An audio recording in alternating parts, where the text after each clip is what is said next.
What if your driveway wasn't just a driveway? When James Carter blocked off his private road, he had no idea he was uncovering a buried secret, one that powerful people wanted to keep hidden. The moment he dug too deep, they started watching.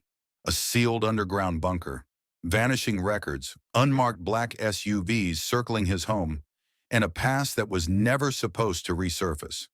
Who are they? What's buried beneath his land? And how far will they go to silence him? Watch the full story and leave a comment with your thoughts. Don't forget to like and subscribe for more thrilling mysteries. The beginning of trouble, James Carter had always valued his privacy. Living on the outskirts of a quiet suburban neighborhood, he had no interest in mingling with neighbors or making small talk.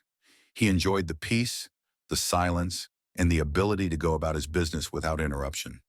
But that peace had been shattered for years by one persistent issue. People constantly used his driveway as a shortcut to the adjacent street. At first, he tolerated it. Then he tried putting up a few no trespassing signs, but they were ignored, sometimes even knocked down. Kids on bikes, dog walkers, even random cars would cut through his property like it was a public road. It wasn't just an occasional nuisance. It had become routine.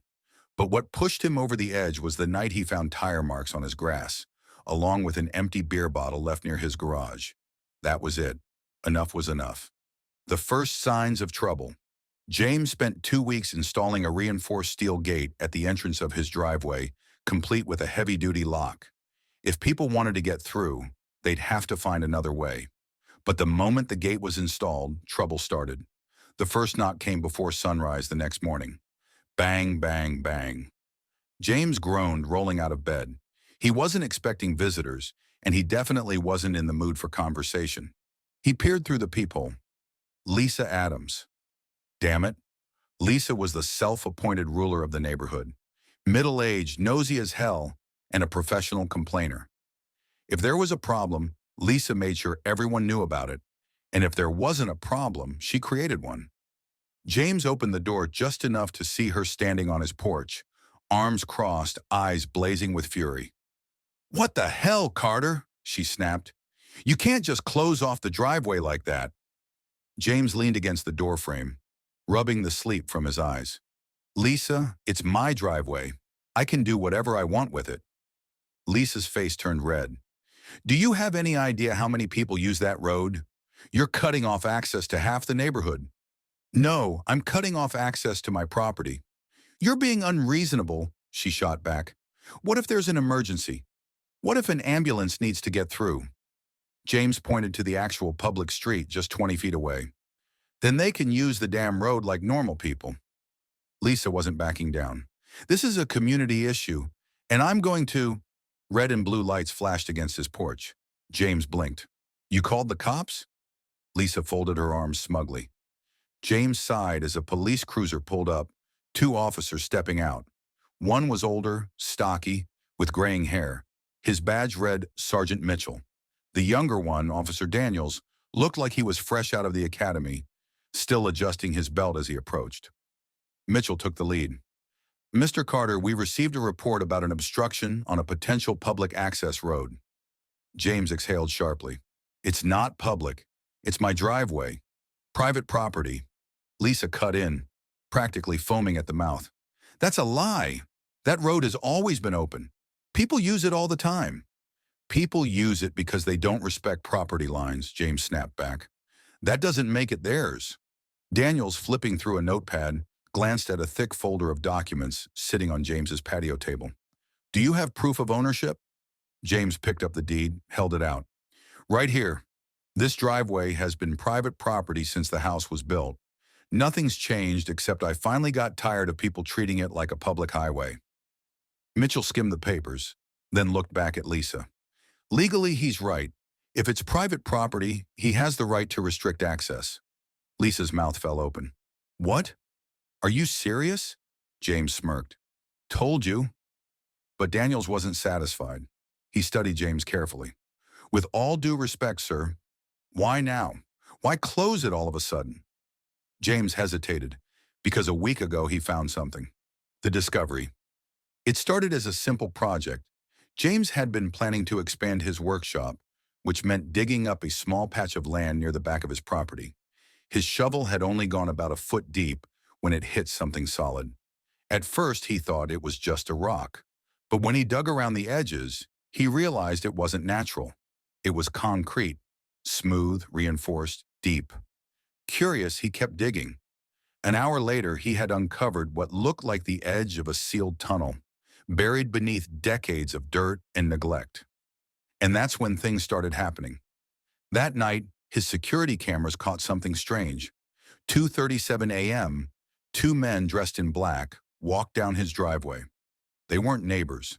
They weren't cops. They stopped exactly where he had been digging. One of them crouched, pressing his hands against the dirt, like he was searching for something. The other scanned the area. Then, without a word, they left. The next morning, James found his fence had been tampered with. The lock, which he had installed himself, had been cut and replaced with a different one. He checked the camera footage again. 3:27 a.m. Two figures emerged from the shadows. One had bolt cutters. The other kneeled, pressing his hands against the dirt again, like he was feeling for something beneath the ground. Then, as silently as they came, they disappeared. Later that day, he overheard Lisa talking to another neighbor. Her voice was hushed but urgent. She wasn't just mad about the driveway anymore. She sounded scared. She kept glancing at his house, at the spot where he had been digging. Did she know something he didn't? James didn't tell the cops any of this. Instead, he just shrugged. I was tired of people trespassing. Thought it was time to set some boundaries. Mitchell studied him but said nothing. Daniels, however, still looked skeptical. Mind if we take a look at where you closed it off? James gestured toward the gate. Be my guest. The officers walked over, inspecting the heavy-duty steel barrier. It was new, freshly installed last week. Solid enough to keep out anything short of a battering ram. Lisa hissed. He's hiding something. Why else would he suddenly block the driveway? James turned to her, voice low. Lisa, I built this gate because I don't want people on my property anymore, and you have no right to tell me otherwise. For the first time, he saw something flicker in her eyes. Uncertainty, fear, or something else. Then, as if on cue, a black SUV rolled past the street. It didn't stop. It didn't even slow down for more than a second. But James saw it, and he saw the way Officer Daniels' jaw tightened as he caught sight of it too. Something was going on, and somehow James had placed himself right in the middle of it. The truth starts to unravel. James Carter watched the black SUV disappear around the bend, his gut telling him it wasn't just a coincidence. Lisa had stormed back into her house, still fuming, but her reaction wasn't what troubled him. It was that flicker of fear in her eyes. Lisa wasn't the type to back down from a fight. She was the definition of stubborn. But today, she had looked rattled. And that bothered James more than her usual complaints ever had. The night watchers. That night, James couldn't shake the feeling that he was being watched. He sat in his workshop, reviewing the security footage from the past few nights. The black SUV had circled his block 3 times, once at 9 p.m., again at midnight, and finally at dawn. It wasn't just patrolling, it was waiting. James rewound the footage, slowing it down, zooming in. For a brief second, as the SUV passed under a streetlight, the glare caught the driver's silhouette, a man wearing a dark suit. James felt a chill crawl up his spine. This wasn't just some nosy neighbor. Who the hell were these people? And more importantly, what were they waiting for? He reached for his coffee, his hand shaking slightly. He had spent the past week trying to convince himself that he was just being paranoid, that the figures in the night, the clipped lock, the strange way Lisa kept glancing at his house, that it was all just coincidence. But deep down, he knew better. And then, knock, knock, knock. James nearly spilled his coffee. It was 3:45 a.m. His pulse jumped as he crept toward the door, keeping the lights off. Peering through the peephole, he froze. Officer Daniels, standing on his porch, alone. The unexpected visit. James hesitated before unlocking the door. Daniels stepped inside, his expression unreadable. He wasn't in uniform. He was wearing a hoodie and jeans, like he didn't want to be seen in official capacity. Mind if we talk? Daniels asked, his voice lower than usual. James crossed his arms. You could have called. Daniels exhaled sharply. Not for this. James motioned toward the couch. Daniels didn't sit. He paced near the window, occasionally glancing outside like he expected someone to be watching. James didn't like it. What's going on? Daniels finally turned to face him. I ran the plates on that SUV. James's heart pounded. And? Daniels hesitated, then pulled out his phone, showing James a grainy image from his dash cam. The SUV, parked 2 blocks from James's house. The timestamp read 4:17 a.m. James's stomach twisted. You followed them? Daniels shook his head. Number I was patrolling nearby and caught it on my camera. Thought it was odd, so I ran the plates. He swallowed hard. There's no registration. The vehicle isn't in any database. Silence. James stared at him. I mean it doesn't exist. Daniels rubbed the back of his neck. Not officially, anyway. James sat down, running a hand through his hair. This was bad. Daniels lowered his voice. I need you to tell me exactly what you found. James hesitated. He could lie. He could pretend it was nothing. But that wouldn't help him. He stood up, walked to the window, and pulled back the curtain. Then he pointed toward the far end of his property. It's not just a driveway, James said. There's something underneath it, some kind of structure. I don't know how deep it goes, but it was sealed off intentionally. Daniels followed his gaze, his expression darkening. And you uncovered it. James nodded. Part of it, enough to know it wasn't meant to be found. Daniels exhaled slowly. I need to see it. James tensed. That's not a good idea. Daniels narrowed his eyes. Why? James turned to him. Because someone else doesn't want it to be seen. And they were watching. Lisa knows more than she's saying. The next morning, James woke up to a sharp knock at his door. For a split second, he thought it was Daniels again. It wasn't. It was Lisa Adams. James blinked. Of all people, Lisa showing up at his door willingly was about as common as a UFO sighting. She looked different. Not angry, not smug, but scared. Lisa glanced over her shoulder before stepping forward. We need to talk. James frowned. About what? Lisa exhaled shakily. About them. The people watching you. His blood ran cold. Lisa had been a thorn in his side since this whole mess started. But now, for the first time, James realized something he hadn't considered before. She knew more than she was letting on. And if Lisa was scared, then maybe James needed to be too. The missing brother. Lisa sat stiffly in James's living room, arms crossed over her chest. She kept glancing out the window, flinching at every passing car. James and Daniels sat across from her.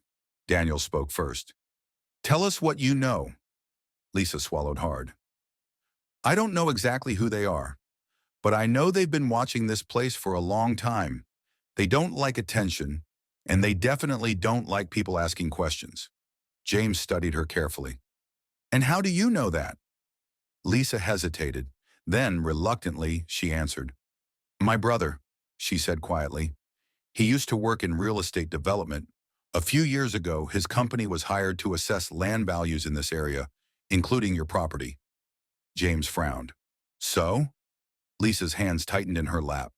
Everything was normal until he started digging into the records and found something that didn't make sense. Daniels leaned forward. What do you mean? Lisa hesitated. Then she took a deep breath and said the words she had clearly been holding back. Your land, she said, looking at James. It was never supposed to be available for private purchase. James's pulse slammed in his ears. What? Lisa nodded. There was a discrepancy, something off in the paperwork. My brother started asking questions. And then, she looked down. 2 days later, his office burned down. Silence. James's throat went dry. Lisa's voice was barely a whisper now. He quit his job the next day. Never talked about it again. James exhaled slowly, his mind racing. Whatever was under his driveway, it was never meant to be discovered. And now he had uncovered it, which meant whoever had buried it was coming for him next. A deadly discovery. James Carter stared at Lisa, his mind reeling. Her brother's office had burned down 2 days after he started asking questions about James's land. This wasn't just about an old underground structure. This was bigger, much bigger. Daniels looked as disturbed as James felt. He turned to Lisa. "Why are you telling us this now?" Lisa's hands tightened into fists. "Because last night, that SUV, it wasn't just watching James." She took a shaky breath. "It was watching me too." Silence. James's stomach twisted. Lisa continued. "At 2 a.m., I saw it parked outside my house. Someone was standing next to it, watching your property, James." Her voice dropped to a whisper. "And then they turned." Her eyes locked onto his. "They looked directly at my window, like they knew I was watching." James felt a cold chill crawl up his spine. Daniels muttered a curse under his breath. "They're tightening their grip." James exhaled. "Lisa, why didn't you just stay out of this?" Her jaw clenched. "Because if they're willing to go after me just for knowing too much, then you're already in way deeper than I ever was." Daniels looked between them. "We're running out of time." James made a decision. They had to get back to the site. They had to find out what was really down there, before someone else made them disappear first. The descent into the unknown. The three of them moved quickly, slipping out the back door, sticking to the shadows. James felt the weight of unseen eyes pressing down on him. He wasn't imagining it. They were being watched. When they reached the site, James ripped the tarp off, exposing the smooth concrete slab beneath. Lisa hovered near Daniels, shifting her weight anxiously. "Are you sure we should be doing this?" James shot her a look. "Now's not the time for second thoughts." Daniels grabbed the crowbar. "On three." They heaved together, muscles straining. The slab shifted. Then, a deep, hollow groan echoed from beneath, like air escaping a sealed chamber. Lisa backed up. "I don't like this." James ignored her, wedging the crowbar deeper. They pulled again. The slab gave way, an inch, then two, then just enough to reveal a dark opening beneath. Daniels aimed his flashlight inside. The beam cut through the darkness. A metal ladder led straight down. The walls, not just concrete, reinforced steel, Lisa whispered. "What the hell is this?" James swallowed hard. "I don't know." Then he grabbed the ladder and started climbing down. Secrets that should have stayed buried. The air grew colder the further they descended. James's boots hit solid ground first. Daniels landed next, then Lisa. James swept his flashlight across the space. They were in a corridor, perfectly intact, frozen in time. Lisa shivered. "This isn't just some old bunker." Daniels moved forward cautiously. "Number? It's something else." James felt his pulse pounding as they reached the rusted metal door at the end of the hall. Daniels pressed his fingers against the handle. It was unlocked. His voice was tight. "Someone's been here." James nodded. "Recently." He pushed the door open. The room beyond was small, filled with outdated computer terminals and thick cables snaking along the walls. A control panel flickered dimly, covered in static. Lisa let out a sharp breath. This place was supposed to be abandoned, right? James stepped closer, inspecting the controls. Everything was covered in dust, except one section, the keyboard. Daniels cursed. "Someone's been using this." Lisa backed away. "I don't like this. We need to go." James ignored her and scanned the room. There were papers scattered across the floor, faded, brittle with age. He picked one up. The ink was smudged but still readable, and it wasn't in English. Daniels came up beside him. "That's Cyrillic." James blinked. "Russian." Daniels nodded, his expression dark. Lisa's voice was sharp. "What the hell is a Russian document doing in an abandoned facility under your driveway?" James's pulse hammered. That was the million-dollar question. Daniels wiped grime away from a panel, revealing a faded logo. His breath hitched. "That's not American." James stepped closer. Daniel's voice was barely above a whisper. "That's Soviet." Silence. Then, a loud metallic clang echoed down the corridor. Lisa paled. "We're not alone down here." Daniels shut off his flashlight, motioning for silence. James gripped the crowbar, heart pounding. Then, the unmistakable sound of footsteps, coming closer. James held his breath. Whoever had been watching them from the SUVs, they were here, and James and his friends had just walked straight into their territory. A fight for survival. Daniels pulled his gun, signaling for them to move back. But before they could, the lights flickered, then cut out entirely. Lisa let out a small gasp. Daniels cursed. Then, a voice, calm, collected, and American. "Carter." James froze. The voice came from the darkness ahead. "You really shouldn't have come down here." James's stomach twisted. Daniels aimed his gun toward the sound. "Who the hell are you?" Silence. Then, a single red light flickered to life from the far end of the room. A camera. They were being watched. The voice returned. "Step away from the control panel, and we'll forget this ever happened." Daniels didn't lower his gun. Not a chance. A pause. Then, from the darkness, the sound of guns being cocked. James knew what was coming. They weren't getting out of here without a fight. Daniels whispered, "On my mark." James gripped the crowbar tighter. Lisa swallowed hard. Then Daniels whispered, "Now!" And all hell broke loose. The final reckoning, the fight for survival. Daniels didn't hesitate. Bang! Bang! Bang! The gunshots roared through the underground chamber, the muzzle flashes briefly lighting up the darkness. James dove behind a console, dragging Lisa with him. Bullets ripped through old equipment, sending sparks flying. Footsteps pounded the floor. The men in the dark were advancing fast. Daniels fired again. "We need to move!" James's mind was racing. They were outgunned. Whoever these people were, they weren't here to negotiate. They were here to erase them.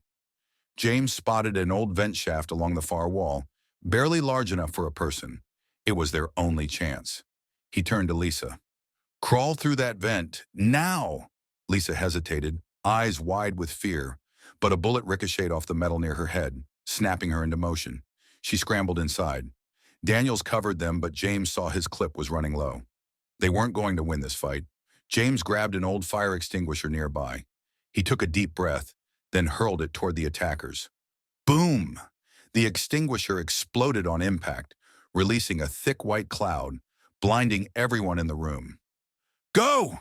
Go!" Daniels shouted, following James into the vent. They crawled fast, the air thick with dust and smoke, gunfire still echoing behind them. The tunnel narrowed before sloping upward. James's chest burned, his muscles screaming for oxygen, but he kept pushing forward. Then, light. Natural light. They reached the surface. James tumbled out first, gasping for air. Daniels landed beside him. Lisa pulled herself free last. "Holy shit!" she panted, shaking. But there was no time to celebrate, because as James turned, the black SUVs were already there. The face behind the curtain. The moment James locked eyes with the men stepping out of the vehicles, he knew. This wasn't just some shadow organization. This wasn't random. This was bigger than he could have imagined. A tall man in a black suit stepped forward. His expression was calm, almost polite, but his eyes were sharp as knives. James had seen him before. The driver, the one who had been watching his house for days. The man smiled. "You've been busy, Mr. Carter." Daniels gritted his teeth, his gun still raised. "Who the hell are you?" The man's smile didn't waver. "That's not important." James took a step forward. "What is this place? What the hell was down there?" The man studied him for a moment, then sighed. "You weren't supposed to find it." James's heart pounded. "Find what?" The man's smile faded. "A relic of a war that never officially happened." James's mind raced. A Soviet bunker, hidden under American soil. Lisa's brother had found something wrong with the land records, because this land was never supposed to be sold. James clenched his fists. "I have the documents, the footage, the evidence." The man nodded. "We know." James's blood ran cold. This wasn't a negotiation. This was a warning. Lisa's voice was shaky. What happens now?" The man sighed again, almost regretfully. "That depends." He gestured to his men. Two of them stepped forward, reaching into their jackets. James tensed. Daniels raised his gun. Then, the man held up a hand. "Relax." His men stopped. James exchanged a glance with Daniels. What the hell was going on? Then the man reached into his own pocket and pulled out a folder. He held it out to James. Everything you need to know is in here. James didn't move. Why are you giving this to me? The man tilted his head. Because I'm giving you a choice. James took the folder, opened it. Inside were classified documents, satellite images, old military blueprints, reports with blacked out names. It was all there. The truth. James's eyes flicked back to the man. And if I don't keep quiet? The man exhaled, stepping closer. Then you'll have made a very unfortunate mistake. James could feel the weight of Daniel's and Lisa's stares. They were waiting for his decision. The man lowered his voice. Let this go, Carter. Walk away. Live your life.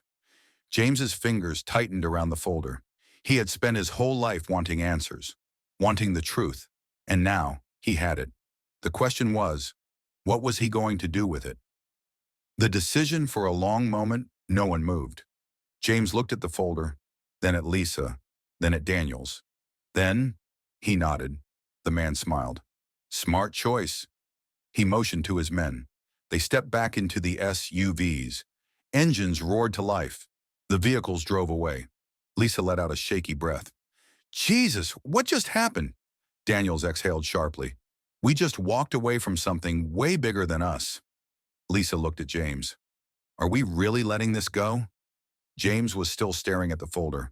Then without a word, he tossed it into the fire pit. The flames consumed the papers instantly. Lisa's eyes widened. James! Daniels watched the fire for a long moment. Then quietly, he made the right call. James turned away. His hands were still shaking. He had spent days fighting for the truth. But now, he realized some truths weren't meant to be known. Some secrets were buried for a reason. And some fights? They weren't meant to be won. Lisa shook her head in disbelief, but she didn't argue. James exhaled slowly, his gaze fixed on the dying embers. Then, he walked inside, and he never spoke about it again. Epilogue. One last look.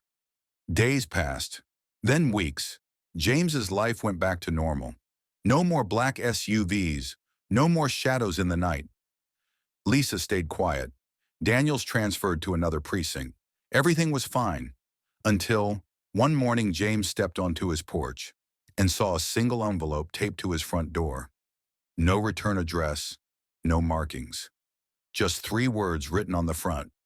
You made the right choice. James's heart pounded. He looked around. No sign of anyone. He slowly opened the envelope. Inside was a single photograph of him, standing in front of the fire pit, watching the documents burn. James's breath caught. His hands trembled. Then for the first time in weeks, he felt true fear. The end. Final thought. Some truths are better left buried. Some secrets are better left undiscovered. And sometimes, the most dangerous thing you can do is dig too deep.